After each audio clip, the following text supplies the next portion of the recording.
Bismillahirrahmanirrahim. Assalamualaikum warahmatullahi wabarakatuh. Bismillahirrahmanirrahim. Wassalatu wassalamu ala rasulillah wa ba'du.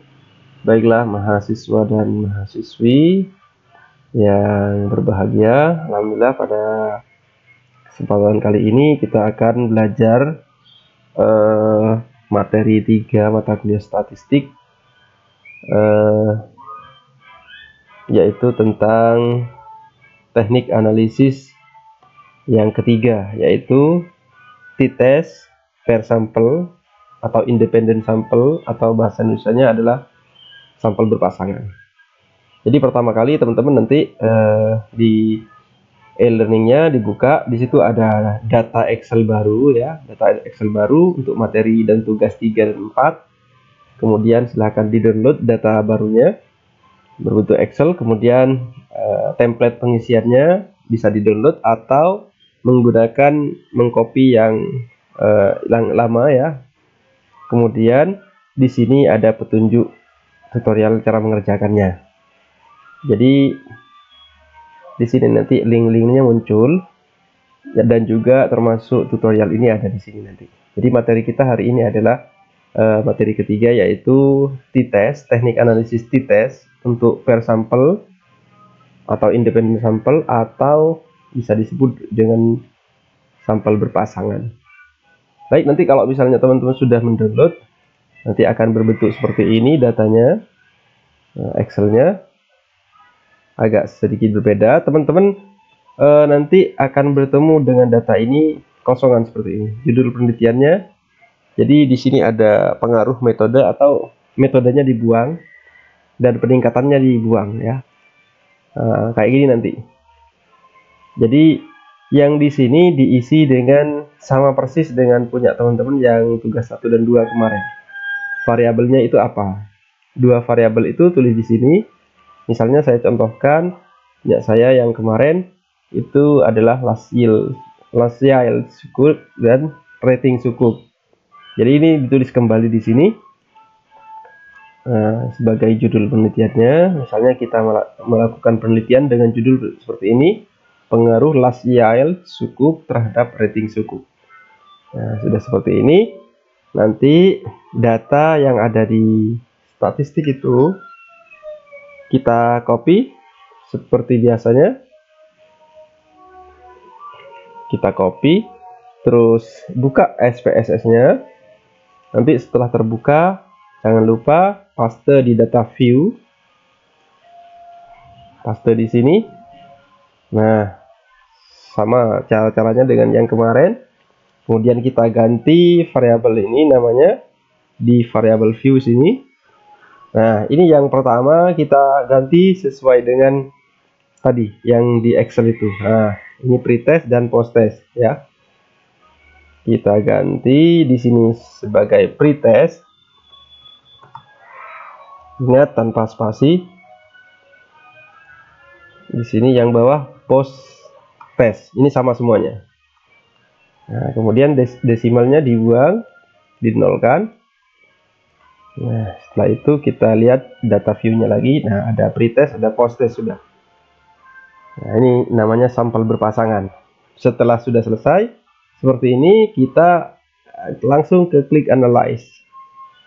Nah, untuk yang sampel berpasangan, t-test, uji T sampel berpasangan itu letaknya ada di sini.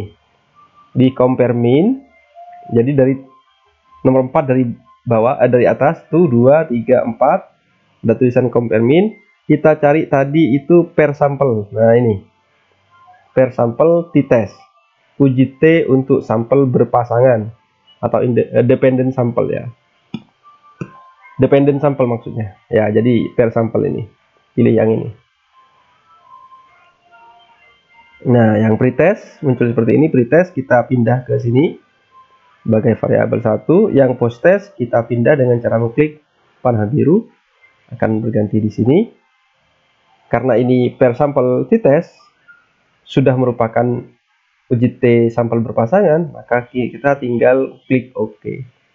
Selesai, sederhana untuk sampel berpasangan ini. Nah, nanti mana yang kita taruh di lembar kerja kita? yang taruh di lembar kerja kita, nanti yang disetorkan ke dosen yang kolom ketiga, output ketiga, yaitu ada tulisannya per sampel test ya. Ini diklik, muncul panah merah kayak gini, kemudian kita copy dan seterusnya dipaste di lembar jawaban ya, template lembar jawaban yang kayak kemarin.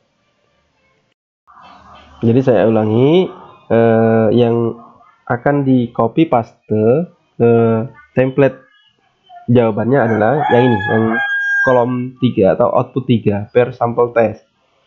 Ini diklik, kemudian panah merah, klik, lalu klik kanan, copy, kemudian pastekan di template nya ya.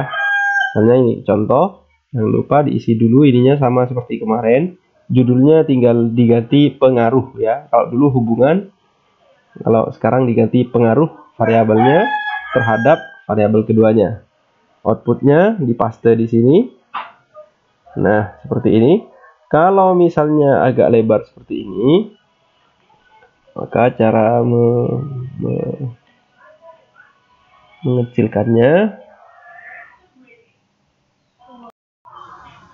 cara memperbagusnya, yaitu silakan diperkecil dulu tampilannya, di zoom out ya, kemudian cari yang kotak kecil kayak gini, kemudian kita tekan, tahan, kemudian lepas ke garis margin.